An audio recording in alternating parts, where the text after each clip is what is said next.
All right, welcome back to the channel. It's your boy Fanon, and in this video, we're going to give you an update as I've gotten some word from some sources about the Errol Spence Jr. Terence Crawford fight, and good news, bad news about it. Hopefully, good news, but let's talk about that in this video.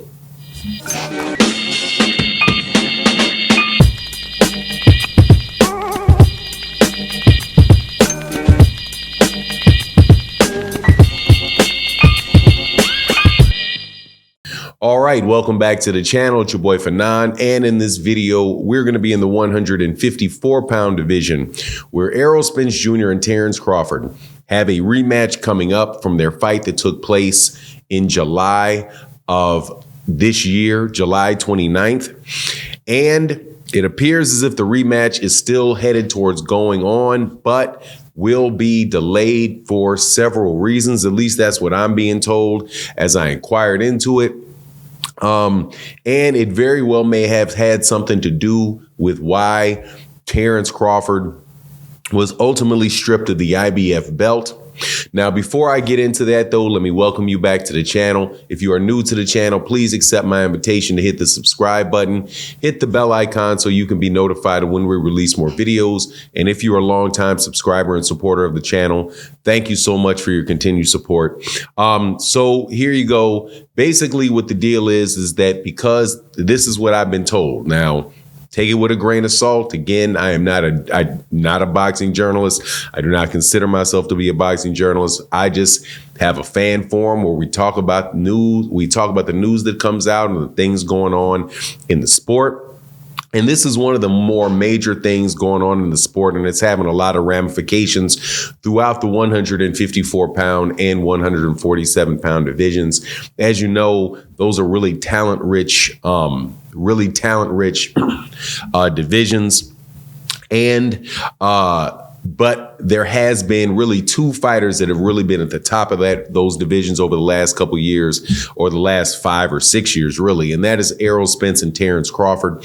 So they have a rematch of the fight coming up, but it looks like it's going to get pushed back because the deal with the network that would televise the fight has not been worked out yet and has not been made public. So in order to have that type of fight, you have to have a network to have that type of fight on in order for them to do the pay-per-views and the such. And as of yet, the PBC has not locked down 100% where that would be. Now, if you guys do not recall the Showtime, and this is what I'm being told, again, you got to take it with a grain of salt, just letting you know what I was told. The PBC was with Showtime Boxing, and Showtime Boxing at the end of this year, 2023, will no longer be putting out boxing content. So I think it's going to end with the fight in Minneapolis towards the end of December with the 168-pound champion, or WBA regular champion, David Morrell, will be fighting. So on that particular card will be the last one. And of course, you got another one before that, which is a very big card, one that I'm definitely looking forward to, which is David Benavidez versus Demetrius Andrade. That's, a really big card on Showtime, but or not really big, but a fight that I'm really looking forward to. And a fight, and it's just I'm still so just kind of put off, and it's weird that Showtime is not going to be around after 2023. But my understanding is, and this is something that is not just told to me, but this has been out. Other YouTube channels have talked about it. It's been around on Twitter that apparently Showtime, the PBC has reached a deal with Amazon Prime, but is looking for a second network to air fights on. It has been rumored that was Netflix. Don't know if that Netflix is accurate or not.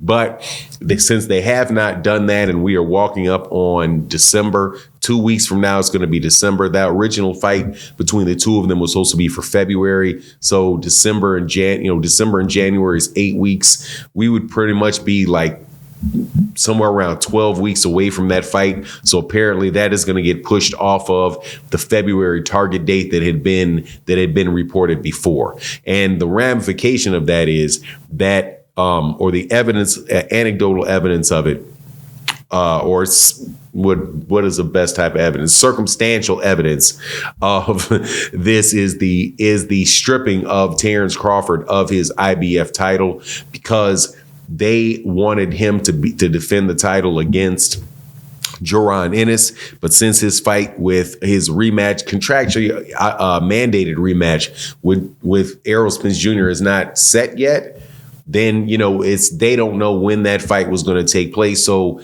they pulled the trigger on it.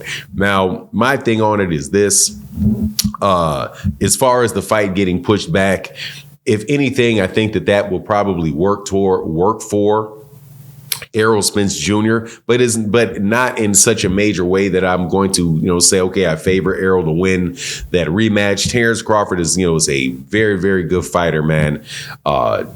My number one pound for pound fighter in the world. And even if the weight class is moved up to 154 and Errol is more comfortable, it's hard from my mind's eye to see Errol overcome that real big gap. However, there are other people that disagree that say that it is definitely a possibility.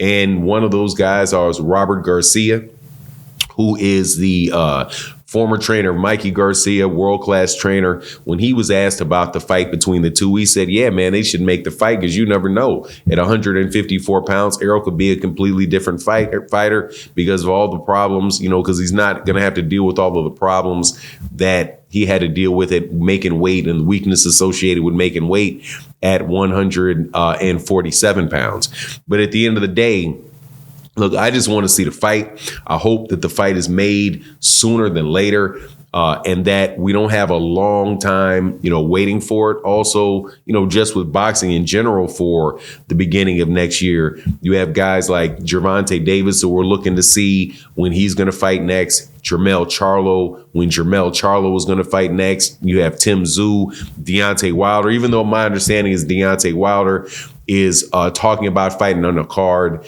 in the UK on the same card as Anthony Joshua. And if they do that, more than likely that fight card would be carried on DAZN. But, just one of the many fighters, man. Jaron Ennis, the new IBF champion, looking for him to get a fight date, hopefully against Stanionis or Thurman or Mario Barrios, I think, is the people that he said that he was looking to fight. And then after that, but the quicker that these things happen, man, the better it is for boxing. And again, it's just unfortunate that all of this stuff, that Showtime went out of boxing. There's so many people were celebrating that, or really just celebrating the anticipation of it. But now that it has really hit, and it is really, an actual thing, man. It's just really, really unfortunate, man, for true boxing fans that want to see fights, not just big fights, but want to see good fights often. And we do get a lot of fights in boxing, but a lot of them are not really good fights or in fights that we are really anticipating taking place, at least not as an American boxing fan. Anyway, that's my take on the matter. Please let me know what you think in the comment section. And with that, I'm out. Deuces.